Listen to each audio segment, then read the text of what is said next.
25,000. I haven't, though. Of course, I played Battery Park for the No Nuke thing. That was 480,000. Wow. I played in Nigeria in front of 500,000.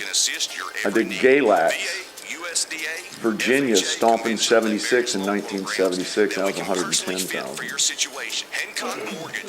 I played 25,000 many, many times. I mean, it sounds like I'm just saying. I always have this joke now. I don't know why I think it's funny, but, you know, Paul McCartney told me to just not name drop, you know.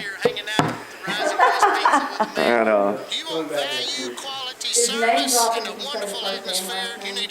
I don't know. I think it's like I was talking to this film director recently, and he goes, you know, Bobby De Niro. You know, he called him Bobby, and I was like, I thought that was just awesome. That was so Hollywood to me. I mean, that you would know, if I knew Robert De Niro, I would say Mr. De Niro, probably. Right. Yeah. Oh, Bobby. But to call him Bobby, Yeah. you know, that was what killed me. You know, I think if I went, you know, Paulie, yeah, he and I, we go way back, you know. Of course, I've never met Paul McCartney. You know. Hey, everybody, we're back. What's on the shows? Got Mr. Will McFarlane here. Okay, during the break, you were talking about how many people you had played in front of. 500,000. Does that make you nervous? No, it's actually the most nervous gigs you ever get are when people around you are nervous. And 500,000 people aren't nervous. It's very easy to walk out in front of a big crowd and just let it fly. The hardest things to do are like weddings and funerals. I admit it. Aren't they You're not the standing same? there. No, they're standing. That was. You need to. But yeah, when you're standing there and people are sad or they're nervous or whatever, and you start your song and there's only 50 or 100 people there, and they're. Yeah. And, you know, and there's a guy filming you right now. The only time you get a little nervous is under those circumstances. Walking out in front of 10,000 people, it's just, Oh, goodness. Here I am. No, I would be a nervous wreck. When I just get up in front of just a little bitty crowd at a benefit or something like that, I'm nervous. well, see, that's what I mean. It's more nervous, small little crowds that are Yeah. looking at you and you can hear a pin drop. That's way more nervous than 500,000. Yeah, true. And actually, I went on stage at 2 o'clock in the morning, and it was just very dark. So you couldn't, So you didn't see 'em you anyway. couldn't see them all. There was a jumbotron at every now and then. My goodness. Tell me about the show. So anyway, as I said, you know, all of these people really gave their time. They donated. A lot of folks just went, oh, Will, we're just glad to be part, you know what I mean? And if anything happens, let us know, you know. But it was very generous of spirit with everybody. And so when we said we'd like to do a show, they were like, yeah, but, you know, this is Christmas. It's 3 days before Christmas this Right. Thursday. And you know, getting 20 musicians together. If you look at the back, we just did a pre-release pressing of the CD. And the back, it comes in a Christmas card. Oh. And the back of the Christmas card has all the listings of all the people on it. And trying to get that many people, you start calling and saying, what are you doing?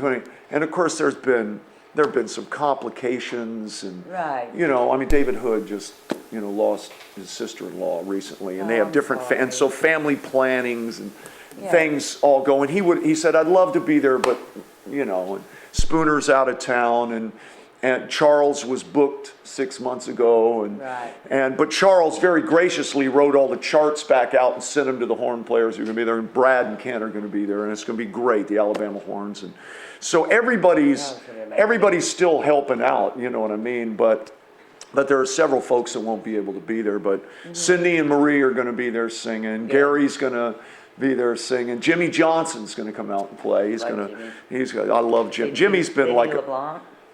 Lenny isn't. My son Rob is. Yeah. As I said, Brad Gewen, you've got that. Charles Rosecant, he's on the record, of course. Kelvin Holly and I will be holding down the fort with fathers and sons. So it'll be Jamie McFarlane and Justin Holder and Kelvin Holly and me. Again, Milton's got his grandkids coming in, and it was just in all of this, and I'm an easy release. I said, I totally understand. It's going to be a wonderful show.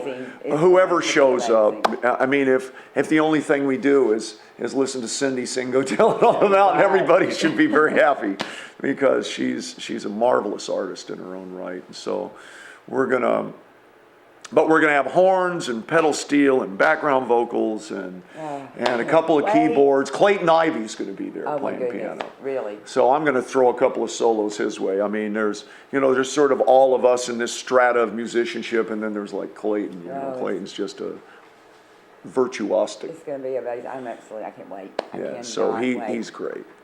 And so we do have it coming up tomorrow night at 7. And we also partnered with the Healing Place. Really? I was approached by a friend of mine who's involved, and I actually played something for them when they were at Turtle Point with Stuart Sink was in town. They had a golf thing. And when I realized what it was something that touches my heart. They actually are involved with 500 kids in this area that have had loss. Their primary goal is kids who've suffered loss to, encourage and counsel and what happens when a 6-year-old loses his mom? Right. 5-year-old, It happened to me. So, I have a thing in my heart for things like that, and are really maybe a lousy divorce, that just leaves the kids wounded in the middle of it, and a lot of kids feel it's their fault, And there's a lot of really good input that people know that are trained in this, and the Healing Place is a charitable organization, and so he said, when you partner with that, I thought, you know what, they're a good bunch of folks. Let's do it as a benefit too, so that the money, most of us musicians, we're going to pay some expenses and things like that, but we're doing it as a charity. That's amazing. And so we're really hoping people come and bless this bunch. It's going to a good cause, and then buy the CD. And so then I'll pay some musicians' expenses and that kind of thing. But we're hoping that the feel of the CD, with the familiarity of it. I didn't do any verses people don't know. Right. There's you start looking up Christmas songs, there's 8 verses to stuff that you've never heard. Yeah, and that's when you start going blah, blah, blah. So we just did primarily the first verse and the chorus to most of it, so people could sing along, and it feels good. If it were playing in the back of your Christmas gathering, you'd go, man, that feels good. That's what I'd like to believe. I believe we really caught something that's the essence of how we all naturally play. And it was just a very easy flow. And so we're hoping the concert's a very easy flow. Oh, it will be.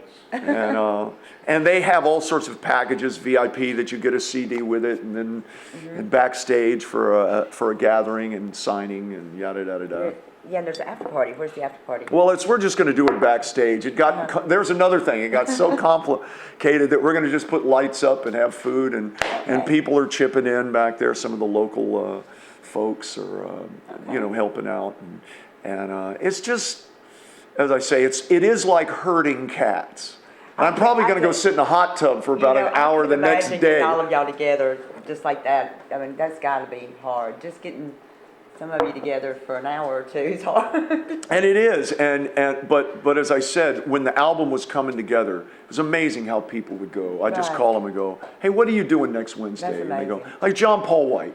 Yeah. I know he's one of the busiest guys in the world. He's producing records. He's got his own record label. He just toured Europe, I believe. I thought I saw on Facebook. And he's been all out and around and all that stuff. But it was like, yeah, man, I'll come over. Let me come over and sing. It just, everybody was so gracious with their time. And so now to get us, that was stretched over the course of about 3 months. But now to try to cram it all into an hour and a half it's been... I cannot wait. I'm super, super, super excited. Well, it's a great bunch of folks. We live per capita in one of the most musical places in the world. There's no question that this place is like a vortex. It's got a gift on the whole area. It is amazing. I mean, out of all the places in the world, right here in Muscle shows the talent and just it's overwhelming. Yeah. I had left and went to Panama City for 13 years, and when I came back, my sister's taking me around to listen to this band and that band. And I'm like, what? And then I got trapped in, and it's just. And another thing is, the old guys are still doing it. I say the old guys, me, David Spooner, Jimmy, the horns. Yes. We're all working more than we ever have. I mean, who thought that I'd be at that age where, will you still need me? Will you still feed me?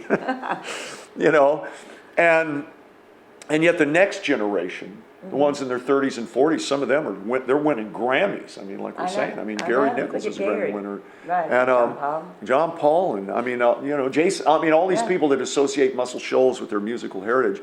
And then you look down at the 20-year-olds. I know. And they're writing and singing, and it just keeps going generation to generation. And I love to tell the story when I first moved to this town from L.A. And I needed to get a heel on a pair of Tony Lamas, you know. And I just went to this, I drove into a place, an old cobbler, you know, it looked like an old-fashioned cobbler. And drove in, and I'd moved here, my hair was real long at the time. I think I had a feathered earring, you know, and a Fu Manchu, and I looked like an old rocker, you know, sort of. And or a young rocker. I was 28, you know, and walk into this place to get boots, and he looks at me and he goes, "You musician?" And I was like, "What gave it away?" And he pulled this beautiful old instrument out from behind the counter. I think it was an old Martin. He said, "Play me something." And I said, "Well, this is nice." And he picked up something, and I think it was a mandolin, but it might have been something another.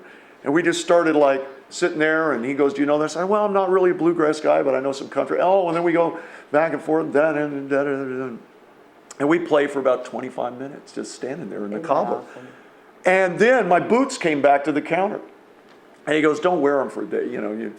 But here it is." I go, "Well, how much do I owe you?" And he goes, "No charge." Man, I called, this is before cell phones. I called some of my buddies in LA. I was like, "You're not going to believe this. You know, you can play for your souls here." Play for yourself. A little play on words, but it was funny like when it that. came out of my mouth. And I just thought, God, the cobblers play, you know, and it's true, just in every walk of life in this town, there are so many musicians and so many musical people. And, you know, when the churches go a cappella, it sounds like a choir. You know, it's just a fascinating part of the world, and I love being here. Me too. I love being here. Me too, and I love y'all, and I appreciate all of y'all and the talent that you share with us. It's just Well, it's fun to do. And tomorrow night, 7 to 8:30, we're going to make it short and sweet. We realize, you know, it's just one more thing on your you know, Christmas docket 3 days before Christmas. We're not going to beat a dead horse. We're just going to get to the point. We're going to play. I know, I'm going to bring my mother. We're going to play it like it's on, and we'll get you to sing along with us. And I just hope it's a wonderful night. You don't want me to do that. Maybe not. No. Well, you know who you are. Not at all. Okay, we've got, general admission is $15, under 12 is 10, under 5 is free, VIP is 50, 2 for 90, and let's see, what does that say? I can't read my own writing. And there is an after party. I guess that would be the $90 for the after party. Yeah, that comes with it. And Yeah, you get a CD. yeah, you get a CD signed with it, copy. a signed CD. Yeah, I've got them all. And that was another thing, just getting brought me one, right? you know, yeah, David, David Hood sat down and signed a bunch of them, and Spooner, and we've got, you know, even people who aren't there will have signed the Awesome. CD. So, and we'll try to reel in the. Oh, Harvey Thompson's going to be there. One of the original Fame Gang, Muscle Shoals guys. He's going to come out and play with me on a song. Love Harvey. He is absolutely amazing. He came and played something for me one night at Darby's. And he's absolutely. Harvey is one of the most generous of heart guys I know, and just a wonderful soul. I'm thrilled to have him there. He doesn't get out, you know, he's not out much locally here playing, so it's a chance to see Harvey play a little. Oh, he's absolutely amazing. If you have not seen him, you definitely want to. Yeah, you feel him. He's delightful. He's another one, you feel it. Yeah, he's very, very soulful guy. He told me a story. I saw him on a YouTube video in 1962 playing with Freddie King. Oh, wow. And I was like, "Man, I just saw you, you know, I don't know how it made the rounds." He goes, "Yeah, and that gig right there was the reason he missed registration at college and got drafted and went into the military." And so I just love stories like that. And he tells it with a big smile on his face. So, yeah, he's bringing his saxophone. So that's great. Gosh, I cannot wait. It's great because I told Brad Ewan, who's going to hold down most of the sax playing for the show, and he went, "Harvey, you know, I mean, the next generation is like thrilled to be playing with Harvey, so it's going to be great." Well, I'm very, very excited. Like I said, I want to bring Mom and see all of y'all on stage. And by y'all doing this for the Healing Place, I think that's absolutely amazing. And that's just the hearts that the musicians here in Muscle Shoals have. They're just always doing something. You can always call on them, and And I also want to say that, you know, there are businesses in this town that have been sponsors that I really appreciate because the theater costs money, sound costs Right. money. University Chevrolet chipped in very generously, and they're Awesome. helping present this show. You know, they just picked up the theater tab, you know, and Really? it's just really That's- sweet of them. So I that's really very awesome. appreciate University Chevrolet. And there are others, you know, that have chipped in and bought a bunch of VIP tickets. And you know who you are, and You know who I you are. appreciate a couple of guys, and it just makes you want to invest in this town, you know, a couple of really generous bankers. And so we're very thankful for that. Very much so. Well, I look forward to the show tomorrow night, and I appreciate you coming out here. I mean, he played last night, and then you stopped by Cypress Moon for a little bit. I did. Was that not amazing? Yeah, they sounded great in there. Tanya's amazing. Sounded She great. plays That so- room looked great in there. I know. It was very festive. Look, I was helping her decorate and stuff, and I have never in my life, she had touched every bulb, every light, even if we put them up, she has to go and straighten them. She is so particular, and it's just so wonderful. People just need the hard work that she really Yeah. puts into that studio, and into being able to throw something like that. Well, I spent, you know, 20 years of my life in that building. Right. You know, and so it's Exactly. very near and dear to me. And now in B, you know, there's a young studio with those guys, you know, Dan Right. Lee and Jamie Seago and those guys. I loved walking in there last night and seeing it working again because I did it's so much stuff amazing. in B too, you know. Oh, yeah, it's so, up and running, and yeah, so that was great to see. Again, that That's next my favorite. generation I know. carrying a little of the torch here, so that's great. Cypress Moon, that's my favorite place in town. That's why I got an office there. Well, it was So I great to can be there walk all the in, time. see Billy Lawson right there at the I door. You know. know, everybody comes, Billy and Jimmy and the sound guys and the fame guys, and just everybody comes together, all the musicians I see once a year at that Right, at her party. party. You know. It's amazing. Okay, well, they're telling us that that's it, and this time flies with you. And I appreciate you being here, and y'all make sure if you want to get your tickets or you want to order a CD, it's muscleshowsmistletoe.com. From Muscle Shoals to Mistletoe. From Muscle Shows. To Mistletoe, Okay, I T-O, got the two, okay. not two. From Muscle Shoals to Mistletoe.com. There you go. Get your CD and your tickets, and we'll see y'all tomorrow night, and see you next week on What's Hot in the Shows.